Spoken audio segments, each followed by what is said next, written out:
Ben here with Tiger Scorpion Self-Defense Tactics. I'm about to cover some breathing methods, and one of them will be a combat breathing method to get you pumped up to do some extra exercising or something like that. And then I'll be covering the stance. So I hope you like it and enjoy.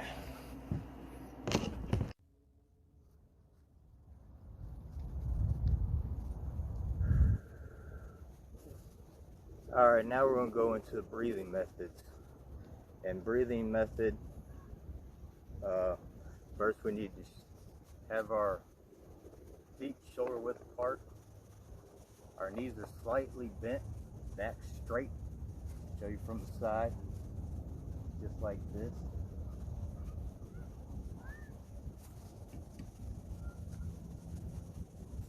Relaxed type of breathing. Next, we're going to go breathe. We're going to take an air in. When we breathe air in, we always think of bringing cool air into our bodies. I mean, good air. So we're going to go hold it, and then we're going to exhale out.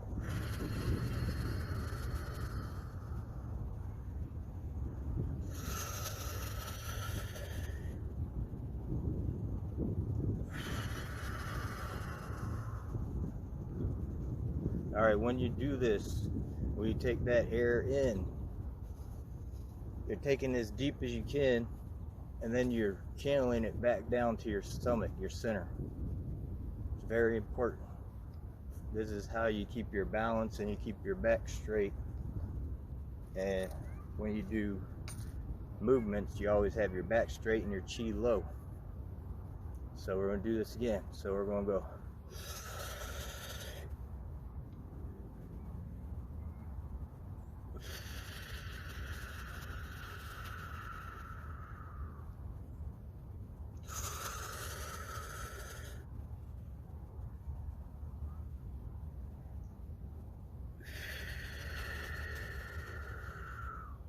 So we're inhaling good air, sinking it to our stomach,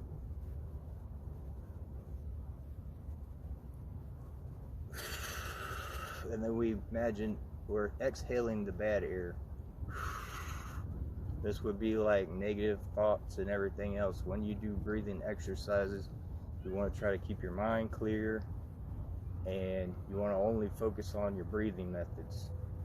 So, and when you do these, you want to practice getting shorter and shorter and holding longer and longer on your breaths. So it's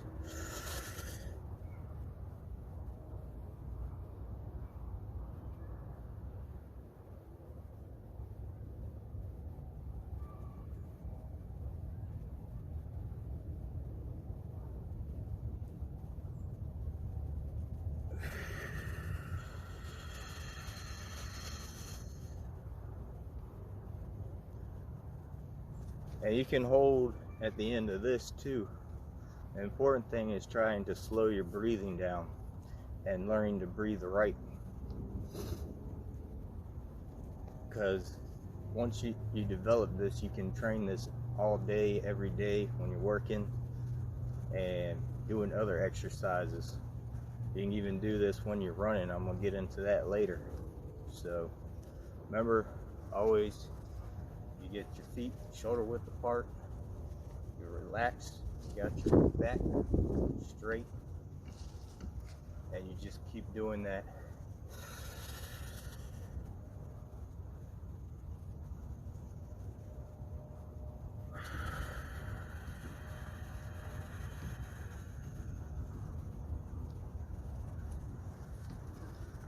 Next.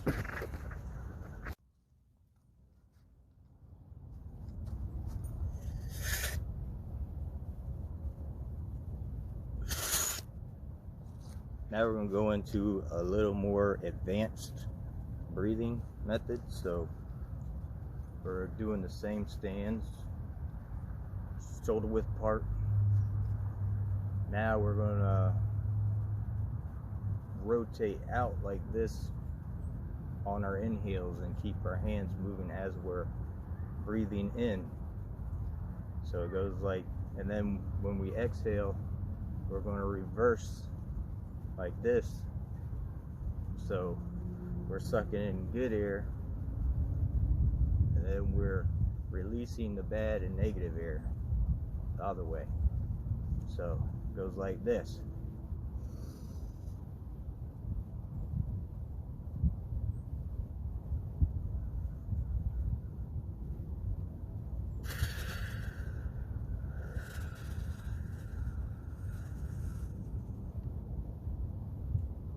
So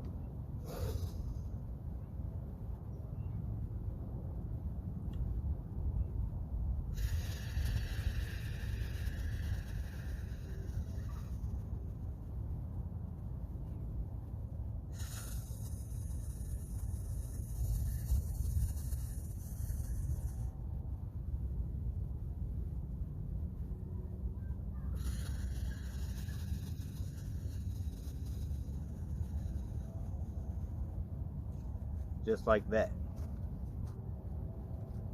Then you can get into doing them different ways, like you can be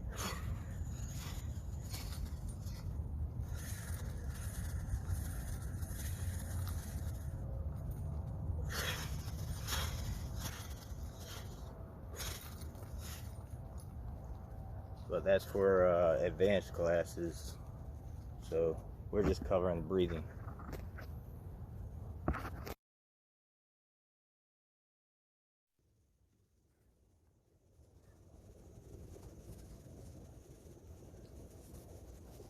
Alright, so now when you get into strikes during breathing methods, you're not exhaling everything on that punch. It goes, when you do strikes, you're going to take your air in, and when you're letting them out, you go.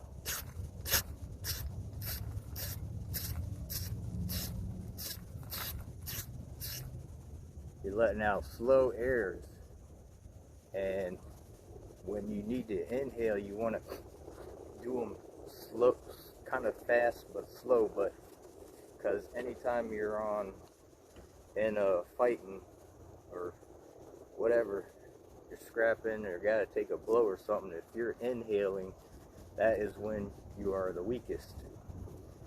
So if you're taking a deep breath, somebody hits you, it's going to hurt a whole lot more and affect you more on that inhale. But if you're exhaling when you strike or block, it does, you go, it channels your power and your chi out, so you won't feel it as much. When I do my Iron Fist training, I'm always exhaling, so keep that in mind.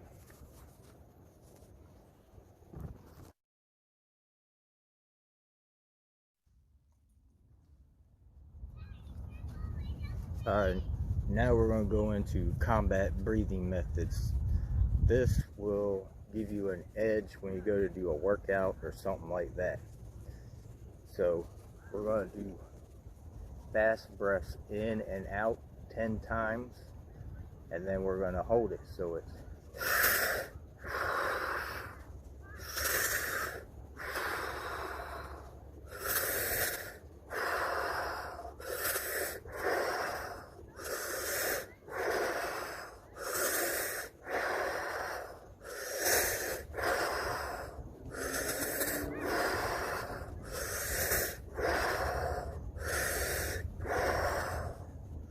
I didn't count it. So, and then on the last one, you're going to hold it. And then after you hold it, you can do push-ups, sit-ups, whatever, run, and you'll see a bigger increase. And you have to keep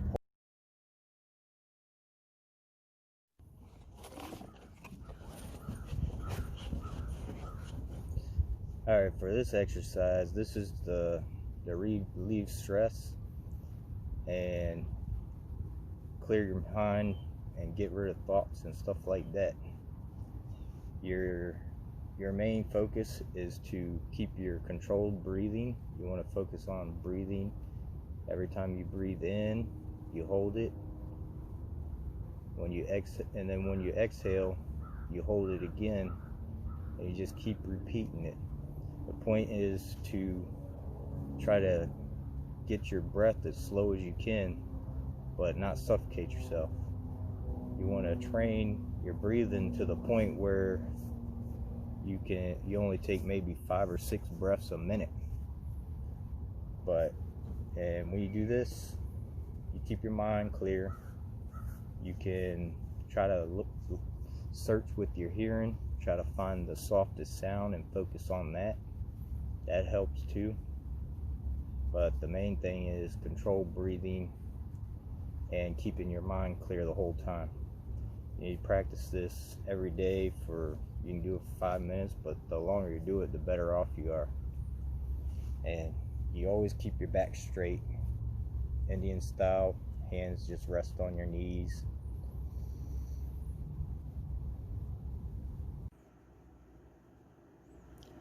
Alright, for this breathing exercise, you get a dark room and you light a candle. Now you watch the flame as it dances around.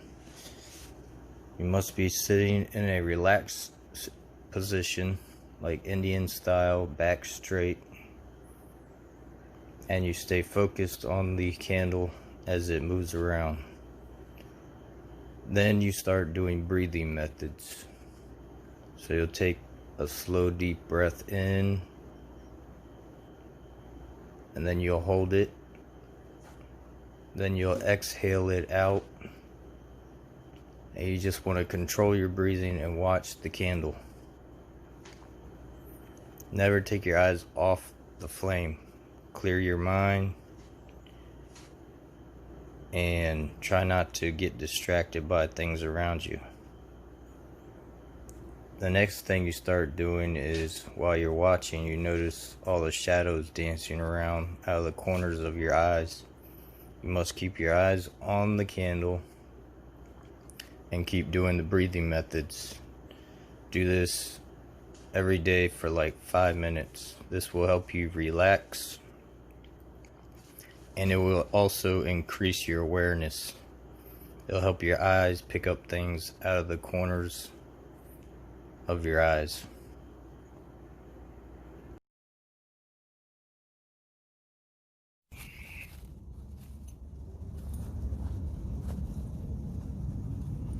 Alright, so I'm going to go over the stands a little more in depth. Shoulder width apart like usual. We sink. Chi is down here low. All our breathing is down here. And feet, we can turn them in a little bit like this to practice this. And we sink our body a little bit. We're pushing our knee this way, and our feet are gripping the ground, and we just relax right here. We can do our breathing methods like this. So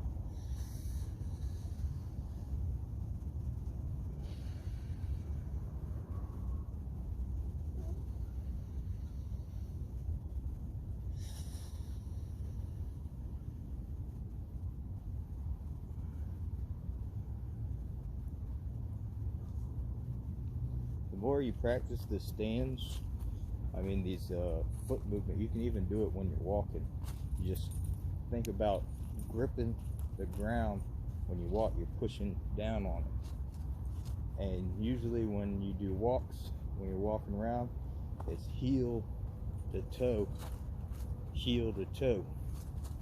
So you can think of striking the ground, but you don't make it obvious. You can do it that way. But for practice, when you're at home or something, you can always strike the ground toe, strike the ground toe. Helps train for that striking of the foot or something like that. And usually in tiger scorpion, if I want to get in close, I use this for an attack to their ankle. I'll hook around the ankle and shove my kneecap into the side, on one of the sides, and use it for a takedown. But the more you practice this, the stronger your stance gets, and plus you end up being able to shoot your energy better, and you're always keeping your back straight. So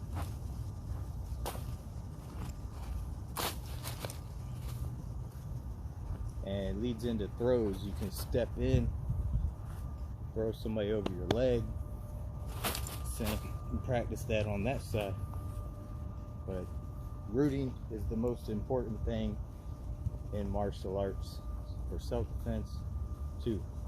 So just always practice this, even if you ain't doing nothing. You're walking around, you just practice sticking to the ground. Alright, when it comes to martial arts, self-defense, pretty much anything you do, rooting is very important. See how this thing has so many branches coming off? If it wasn't for roots, they'd fall over. Your feet are properly sinking in, and your back is straight aligned like that tree. Look at this one too. This one's pretty big and it's got branches going everywhere. So a properly aligned back and rooting is very important for takedowns, movements, and other things like that. If you didn't have a proper root, you'd be falling down and couldn't stand up. But yeah, this tree is awesome. It's probably hundreds of years old. So thick. I just wanted to give a demonstration, show a little picture about tree. Trees are something you think of when you root yourself.